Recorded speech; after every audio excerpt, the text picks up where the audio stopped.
Well, hello everyone. Welcome to another episode of Mental Roots.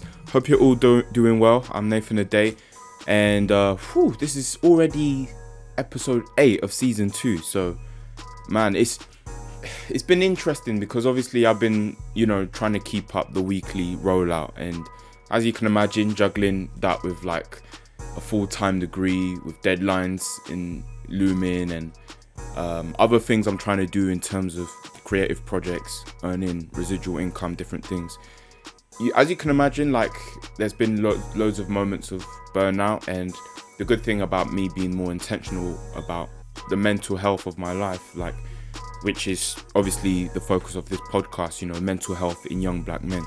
The good thing about kind of thinking more about that has been, I've been more intentional with my time, just trying to be a bit more structured with when I have breaks and stuff. But all of that is to say, it's been a real journey of trying to be content with where I'm at because, as a podcaster or as a content creator, if you're watching, if any of you watching are content creators, the struggle of, putting content out there, especially when you're in your early days and not feeling like it's kind of hard because you don't really get frequent feedback on the content. So it's like, I hope people are listening, and then occasionally you look at the stats and the number of views or streams or whatnot, and it seems quite a low number. But even the small amount of people who are streaming, it's like actually trying to get them, communicating with you, and it can be hard sometimes. You kind of feel like you're in no man's land in terms of you trying to reach the audience that you intended to reach. You kind of feel like, hello, is anyone hearing this? All of that is to say, Spotify have had something called the Next Wave program, which is something they're introducing. I keep looking off into the distance. Let me look at the camera. They're doing it's basically for students and young podcasters, upcoming podcasters, and it's a new program that they've brought in place. So it's just an opportunity, like the winners for that basically would have their podcast kind of shared on the bigger platform. So when you go in the student section on the Spotify app, then you see at the top the shortlisted podcasts from this Next Wave roster of new talent. All of that is to say, like, I was in the top 7 and I got an email. I got an email saying that I was in the top 7 out of over 4,000 submissions. So that is crazy. And I've posted about it on my Mental Roots podcast Instagram page. So I'm going to put the tag for that on the screen right now. So go and follow me. Oh yeah, I forgot to say, make sure you like, comment, subscribe if you're listening on YouTube. If you're listening on any other podcast platform like Spotify or Apple Podcasts, make sure you subscribe on that platform. On Apple Podcasts, please leave a review as well. I think I've got like 1 rating so far, so I need more reviews. I want to really get feedback from you guys. But yeah, being selected by Spotify's Next Wave program, that's just really affirmed to me that at least on a professional level, like I'm doing a good job. Like I am, I already know I'm doing a good job anyway, but just to have that extra affirmation of, hey, these are people who are critiquing podcasts on a professional level and they appreciate the quality of the content. As of the time I'm recording this, I'm yet to get like personalized feedback on why they specifically chose my podcast and what about it stood out to them. I haven't gotten that specific feedback yet, which is what is important to me because I want to know what I'm doing right so that I can improve on it, and know areas that I can improve on as well. So, but I'm very happy, and so I just want to say thank you to all the people who have been streaming so far. But of course, this is not just about me and my podcast streams and whatnot. That's not what this is about. What this podcast is about you guys, and when I say you, I mean mostly like my male audience. Shout out to the females who are still listening to this, but I'm mainly trying to reach out to young black guys like me so that we can be more honest about our mental health. But yeah, that's a long intro. I'm 5 minutes in. But yeah, that's for any new listeners, especially. That's a kind of good introduction to where I'm at. But this is part 3 of a conversation that I've had with an amazing guy called Idriss, Cameroonian by birth, and moved over to the UK a few years ago. He'd had his university education here. Parts 1 and part 2 go through his whole story, so I'm not even going to waste time recapping what his life story is and what he does. You can check all of that out in parts 1 and 2 of our conversation in the previous 2 episodes, but this is the final part of our conversation where he really starts to sum up kind of what moving to the UK did for him in terms of understanding his coping mechanisms and the way he's dealt with trauma and different things in Cameroon. So coming to the UK kind of opened his eyes, and he's going to talk a bit more about that, and talking about how he's linked up with the BIPP network and the work they've done. But also we've got some really interesting commentary on the black female experience and how as black men we should be considering black women and treating black women, and how our relationship with black women also has an impact on our mental health as black men as well. Deep stuff, but we really start to chop that up in the later part of this episode. So enough talking, 6.5 minute intro. I'm like Drake with the Tuscan Leather intro, man. 6 minutes, 6 minute intro. But hopefully, you've gained value from what I've said. So yeah, let's get straight into it. Part 3 with my guy Idriss. Let's go. How did I start unpacking unpacking and healing? A lot of it was through honest conversations with my then girlfriend. Okay. We're no longer together, but it was a very important moment because even without necessarily being who I was now, I was already aware that there is a predisposition of me not doing the right thing, in a dynamic where feelings and emotions are involved. So from the get-go, I was kind of like, we need to start off, with a basis of honesty. We need to be honest. We need to kind of open channels, communications. Let's talk about anything that we might not necessarily feel comfortable about, just so that we clear the air and we can resolve any issues here before it gets too bad. Because there is these romanticizations of toxic relationships that I just never ascribe to.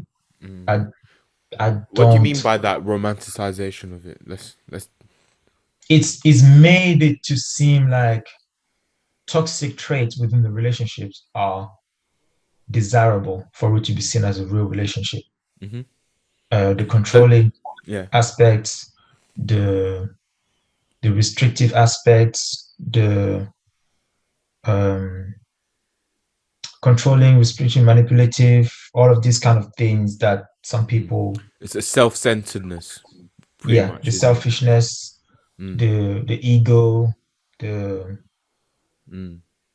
yeah, so many of the things that the wi- the dehumanization of the other when you don't agree with them, or in a sense, in a conversation where there's no a common ground, it's easy to just disrespect or take away their dignity. But that those tropes were things I've seen around, and I've seen the effects of it, and I was like, I don't want to go through that. Yeah. So even though I was not really, I guess, fully matured as a man, I was still aware that I don't want to do this or I don't want to do that. And so, yeah, I started off from a basis of we need to be honest, we need to be clear about each other. And we started off on a very, let's, be friend with one another. Like we need to be friends with one another. We need to care about one another. Despite us being in a loving relationship, if I don't really care about you like that, this is not going to go anywhere. So that's kind of how we build our foundation. And that allowed for me and her to just be honest and be authentic. And we grew in our authenticity as time went by, because sometimes you say that you're authentic, but you're still dealing with your own perception of what you want to present to the world. Mm. And so you still have to take some time to yourself to then shred all of these things. So it was definitely a progress. We've been together, we were together for 3 years. So throughout that process, we kind of learned about one another and we just learned about ourselves in a way. But that was another factor in on addressing my traumas, I guess, because Mm-hmm.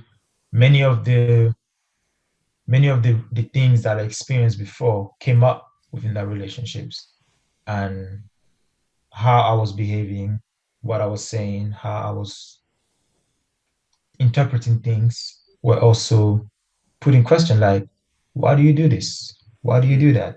Why don't you do this? Why don't you do that?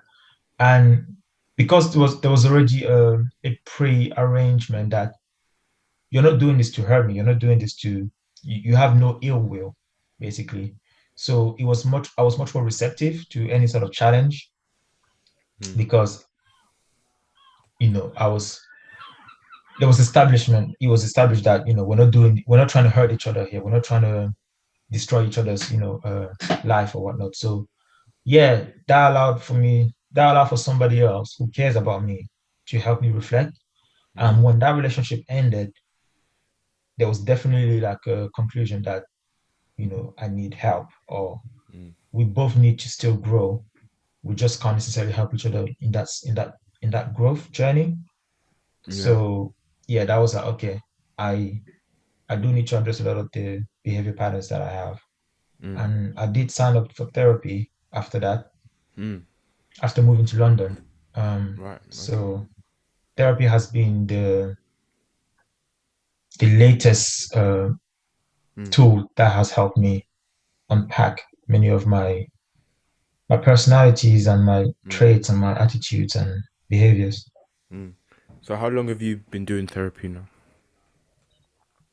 A year, A year. Okay. a Awesome. year and 2 months. Mm. Okay. And this was during COVID as well, so that's another factor to I bear in mind. started, I literally started like just before COVID. Oh wow. Okay. Yeah. I Did went did to like 3 sessions mm. live, I mean face to face, and then Okay. pandemic started. Mm. So it's interesting because for many people who started therapy before COVID, obviously they got really used to the setting, and I think the environment that therapy is done in is very important, you know. Um, but I guess what's your perspective on it? Because it goes to show that the importance of not depending too much on a physical location, not depending too much on the exterior. And this kind of came up in our focus group actually last Yeah. Sunday, where I remember you were talking about, what kind of helps you to stay calm.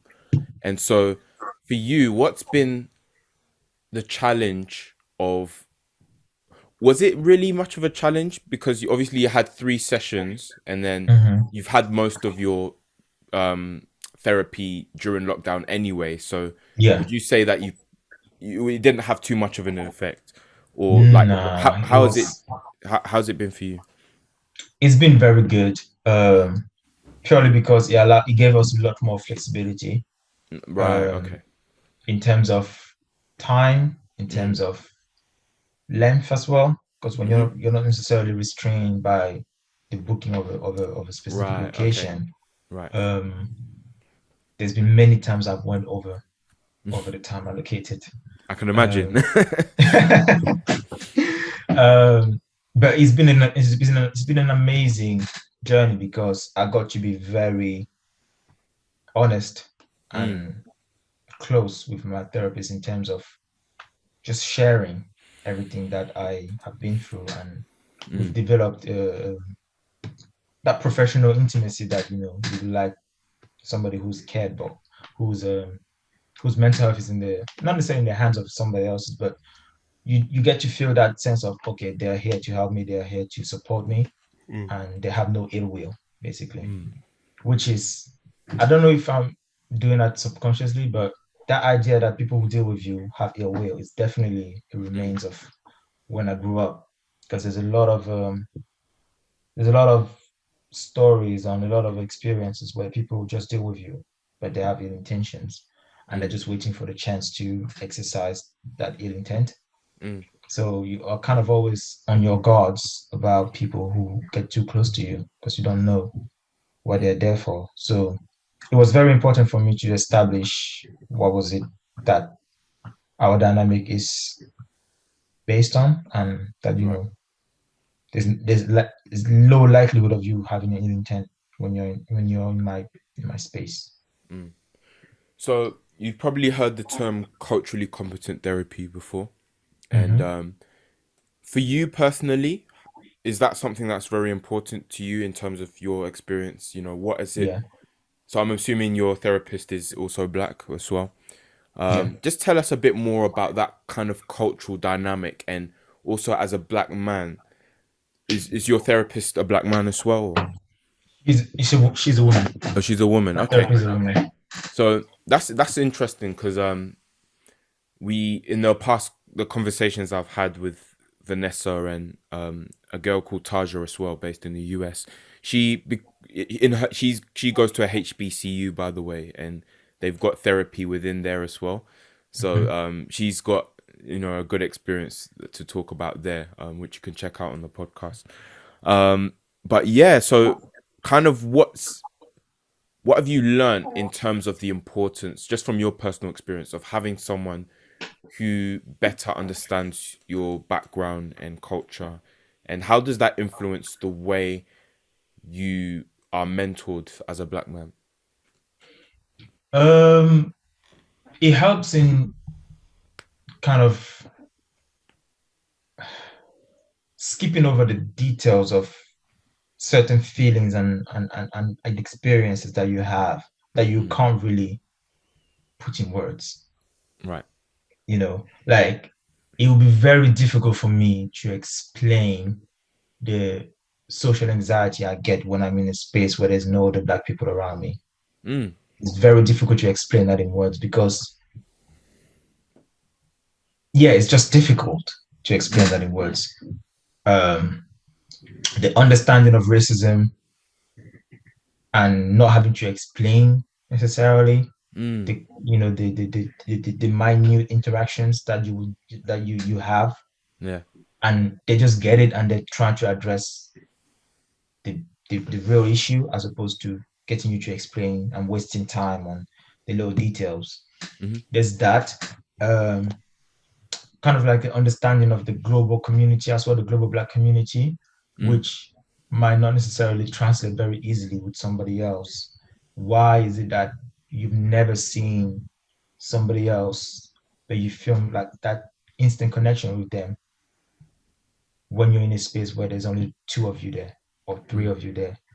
Like that you guys come from two different parts of the world, you know, but there's a space where there's only the two of you there that look similar to each other and you mm, just instantly connect. mm, You will have to explain that to somebody else why that would make sense. But when there's a black person there that already understand that dynamic, you don't have to explain that. So you can just get mm, on with the fact that, oh yeah, you made a friend with the guy from Brazil and he got to tell you about his fiance, his project and everything like that. He basically unloaded with you. You don't know him, you didn't know him, 2 hours ago, but mm, you've just made that bond there. So you don't have to explain that. You just make allusion to the fact that you made that friend and you carry on with the rest of the story and get to the point that you want to get to.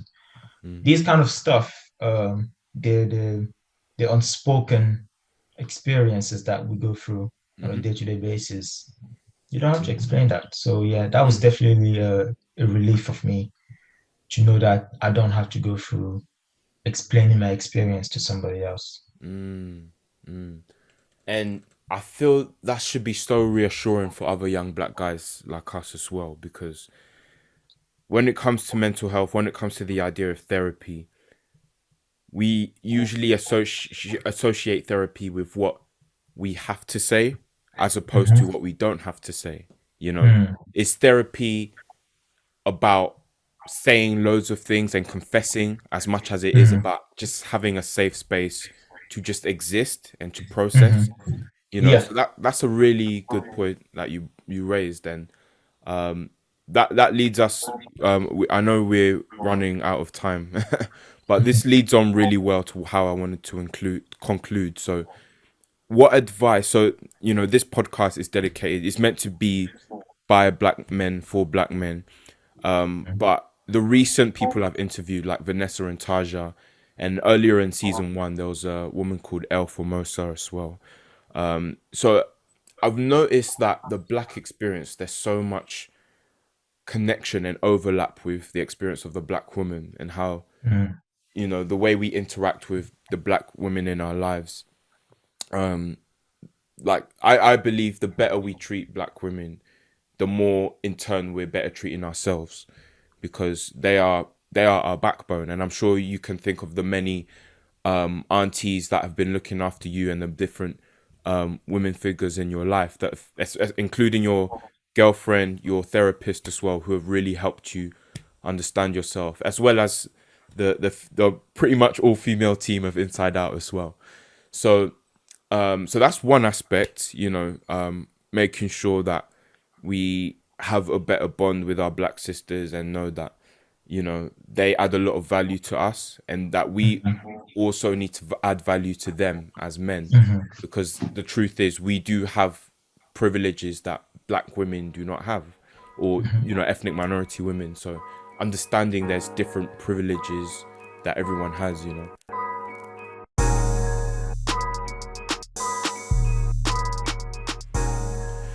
Hey everyone, I hope you're enjoying this insightful episode so far. I just want to use this brief intermission to quickly share with you something that's really been helping me the past few months in terms of my physical health, which in turn has helped my mental health too. Because you see, it's very easy for us to talk about mental health, forgetting that our physical health is connected with it, because our bodies do need certain nutrients and certain things to help our brain deal with the stress that's running through our body. And so to manage our adrenaline levels, to manage our adaptogens. And so the past few months I've been using a variety of food supplement products to help me in different aspects of my health. For example, to help me with my stress levels and my concentration levels, I've been taking these really great organic optimized nootropics shots, or which are abbreviated as on shots. They're little juice pouches that have a rich flavor, a rich raspberry flavor, which you can mix with water or your own kind of drink mixture. And it's been helping me. Just about 1 cup a day has helped me get through my coursework load, as well as my podcasting, as well as all my other content, including my Mental Route short film. And so if you're someone like me who's pretty hardworking and easily gets quite stressed or worn out through work, these are great natural caffeine shots that you can take without the usual crash that you get from coffees and energy monster drinks and all of that stuff. So if you want to know more about that, there is actually a link in the written description for this podcast episode, and you can book a quick consultation call with me, where we can discuss these products and where you can get them from. And so just select a time slot in that link, and we'll consult you. And there are other products as well, including some really rare wild Alaskan fish oil pills, which I've been using. Not your typical fish oil pills, obviously rich in omega-3, but for me personally, they've really helped me wake up with a fresh mind, with no baggy eyes, very clear white eyes, which is quite unusual for me. I usually get red eyes, and it takes me quite a while to get started and get energized in the morning, but these pills have just sped up that process to help me start the day better, which is also very important. The way we start our days has a huge impact on our mental and emotional outlook throughout the day. So if you also want to know about that, you can again book that slot in the link to meet me and talk about that. But regardless of what products and foods and drinks that you take, Just remember to think about the nutrients, do your research, see what nutrients are important for your body to help your mental health and to help your physical health as well, to help your stress levels. And let's be practical in how we deal with our mental health too. So with all that said, let's hop back into the interview.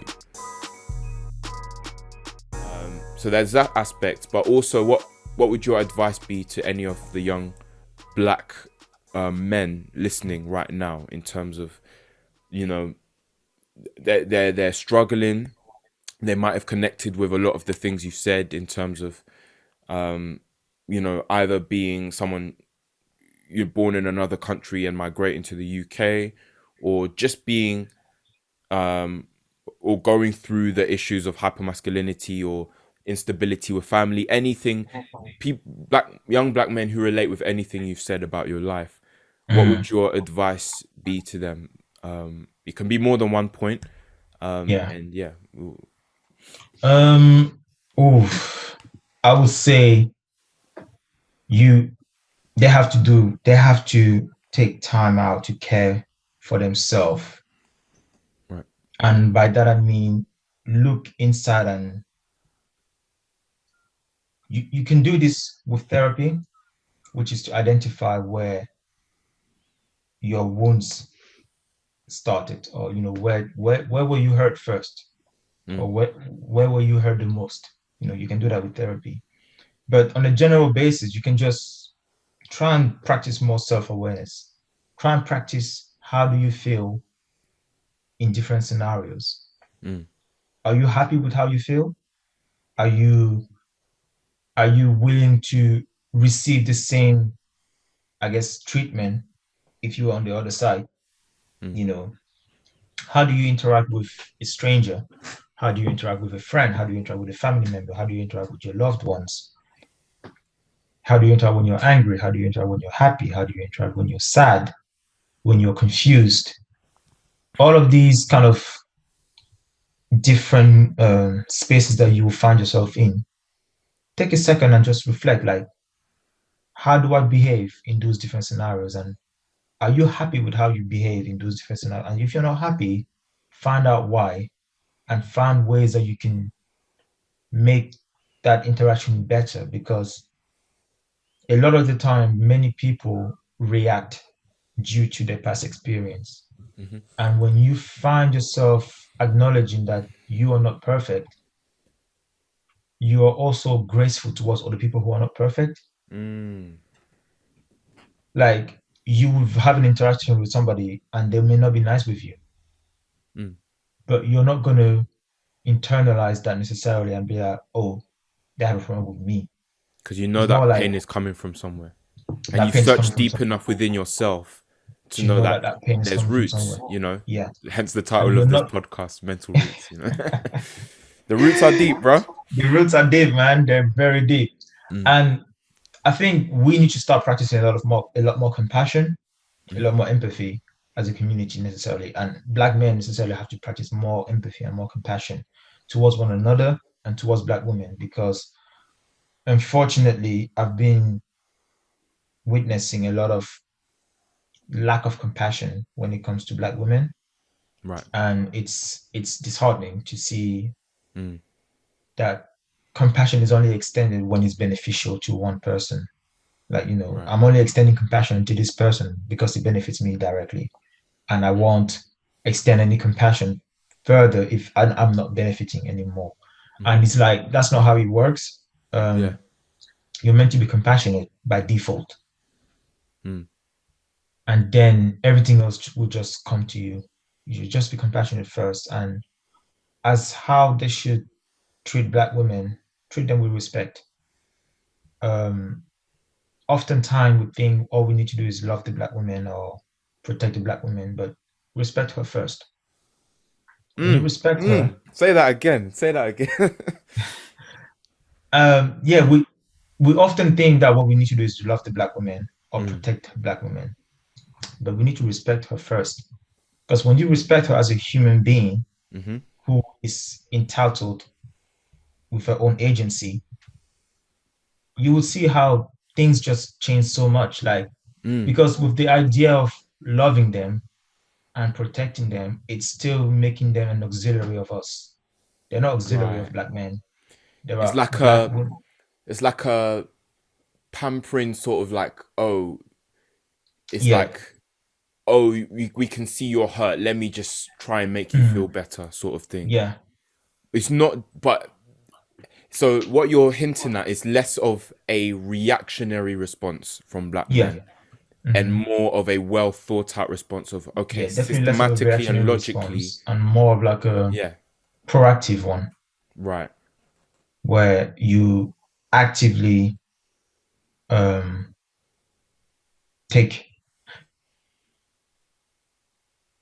Oh, hello. as human being. Yeah. Oh, sorry, my internet was a bit unstable there. Sorry, yeah, Oh, carry on. okay.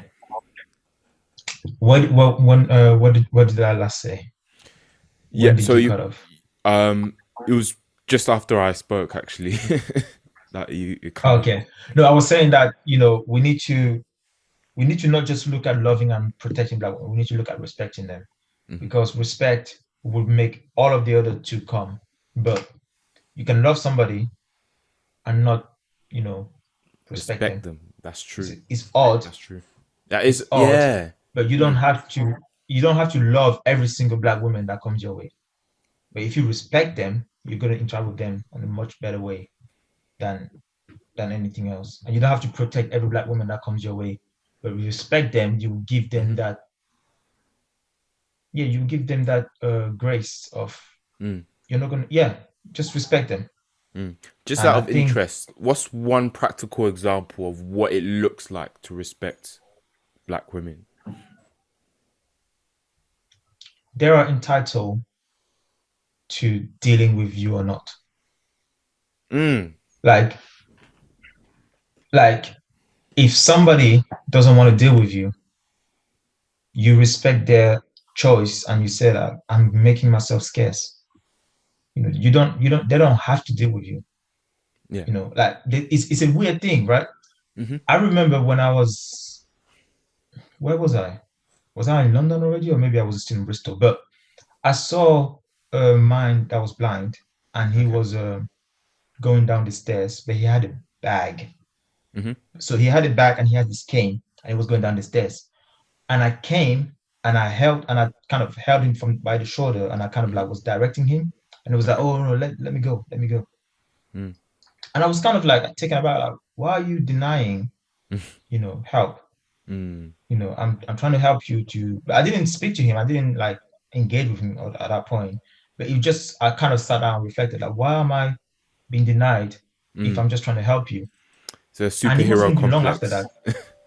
Yeah, but it wasn't really long after that. And I think I saw like an article online or some sort of like a video on the internet, and it Hmm. was like, if you meet somebody who's disabled, Hmm. don't just help them because if Yeah. especially if they're blind, they have they are dealing with so much around them and they have to make sense of it. Mm. Who's telling them that that random person that just started touching them and Mm. got so close in their personal space is an ally or a foe? Like you don't know what kind of anxiety they're dealing with at that point. So you Mm. taking it upon yourself to think that you're such an illuminous figure that you go so much into their personal space, touch them and hold their bag. Who do you think you are? You know, Mm. the respect there will have been, hello, sir. Hmm. I'm seeing that you're struggling. Do you need some help? Then, in their own person, they have agency. Hmm. They can choose to say yes or say no. You Hmm. can't take it upon yourself to now expect them to say yes because you've offered help. You know, Right. that's respect there. Respect is understanding that people have their agency and you are Hmm. not, they're not entitled to, they're not entitled, you have no entitlement towards them. Right. Yeah. And it's deep. Again, it's probably something that would require a lot more study from me in terms of the roots of the insecurity within many black men and how black men take that out on Mm, maybe not even just black women, just maybe just women in general. Um, but obviously, if we had more time, it would be interesting to hear about you kind of your relationship with your partner and just out of interest, like what ethnicity is she? Oh no, she's not my partner anymore. Oh, she's not. We Okay, broke up. fair But enough. she's Haitian Oh, okay, from the okay, Caribbean, okay, Black fair enough. Haitian. Okay, that's cool. Okay, so man, that's great. I think we covered a lot of important topics. You've Yeah. left some really good advice.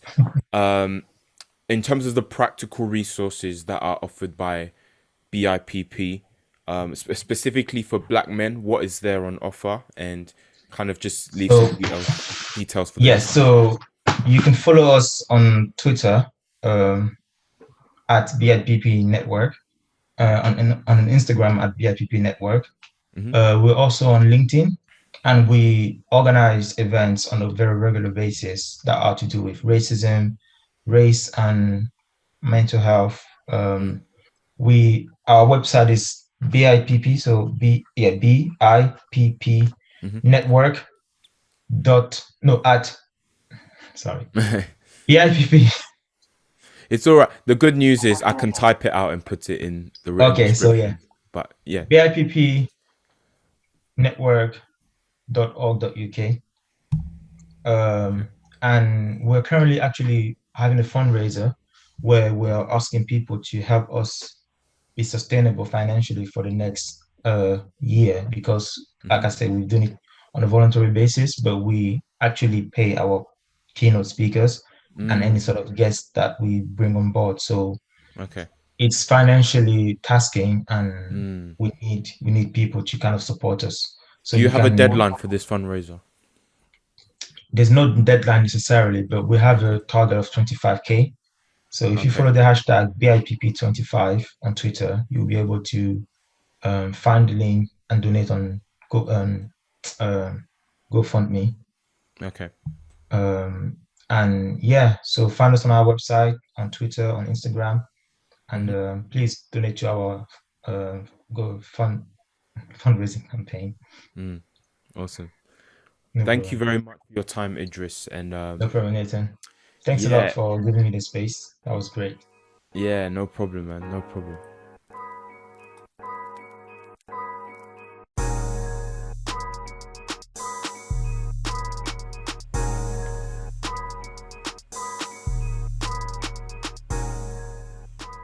Well, that is it. That is the end of my conversation with Idris. Man, Idris, if you're listening to this, thank you for your time, man. Like, you are sharing so many gems, especially with talking about kind of the black female experience as well. And yeah, I have a sister as well, so it's very real to me in terms of thinking about things from a black female perspective. And yeah, just being the source of empowerment, being a source of the empowerment that I want for myself. So great stuff, man. And like I've said in the other episodes as well, go check out the BIPP network on Instagram. Go check out their website as well. Look at the different programs they're doing. And especially if one of you or some of you listening are considering a career in psychiatry or just therapy, any profession to do with helping people with their mental health, basically. Check out their resources, check out what the BIPP has to offer, especially if you are black or Asian or minority ethnic, and see what resources and workshops that they have to offer to help you with progressing in your career as maybe a psychotherapist or anyone in a professional field trying to help people with their mental health.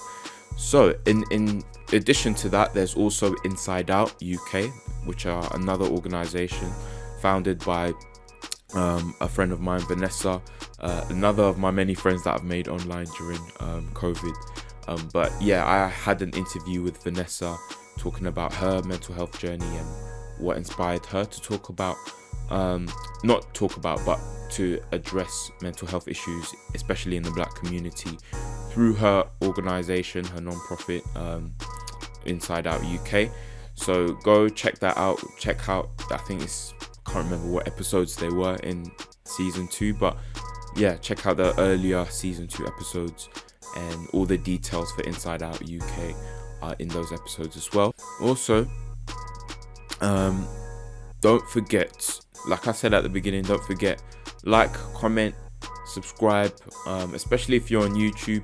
As of the time I'm recording this, I'm still constructing my YouTube, so if you're watching this on YouTube, you're watching the late version of this episode, because I'm gonna slowly and gradually start uploading the season 2 content on the new YouTube channel. So as of the time I'm recording this, it's live. The YouTube channel is live, so please go and subscribe, even whilst I'm trying to get content ready to upload there. And the season 1 episodes are on my other YouTube channel, Nay for Day, but I'll make a playlist for that, and so that on the new Mental Roots YouTube channel you'll still see a playlist to watch season 2, to watch season 1 as well. When I say watch, I didn't film it. I didn't film season 1. I've just got the audio that you could just access on YouTube, and some of season 2 as well is just audio. But from Idriss onwards, you're gonna get the visual, so look forward to that. Stay subscribed, comment as well, and share with your friends. And yeah, that's it. I think I've got everything out the way. So God bless everyone. I hope this episode has helped you and inspired you to open up about your mental health in a constructive way. And if you feel you relate to Idriss in any way, in terms of either coming from another country and having trauma associated with that, or not that, but still being black in Britain, or being a black student and trying to find community in the UK to support you, if there's anything that you relate to in terms of Idriss's story and his advice as well, get in contact with him as well. I'll drop his social details on the screen right now if you're watching on YouTube, or if you're listening, it's going to be in the written description. Like with all the other plugs as well, they're going to be in the written description for this episode on whatever podcast platform you're listening to as well. Anyway, God bless. Thank you for listening. Peace.